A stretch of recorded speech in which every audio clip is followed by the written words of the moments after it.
Je proposais au départ, suite à une visite à Venise, une technique qui s'appelle la laca povera.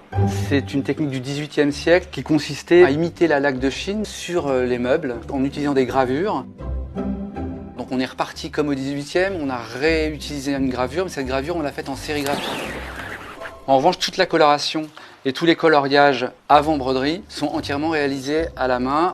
Une fois que cette coloration va être faite, on va venir thermocoller les éléments, puis ensuite on va les broder en peinture au fil. La peinture au fil, elle va être là pour rehausser les rythmes et l'essence de gravure, et toujours avec cet aspect d'usure, en fait, comme si le tissu s'était un petit peu usé et le fil était parti progressivement du dessin. La plus grande difficulté concerne surtout les manches en fait, qui sont composées de 7 morceaux sur lesquels on a déjà fait nos placements. Ces broderies, comme vous voyez, elles sont découpées sur le côté, c'est qu'elles vont être complètement incrustées dans le motif. C'est-à-dire que le motif ne va pas être coupé, c'est là où on voit vraiment un travail de couture.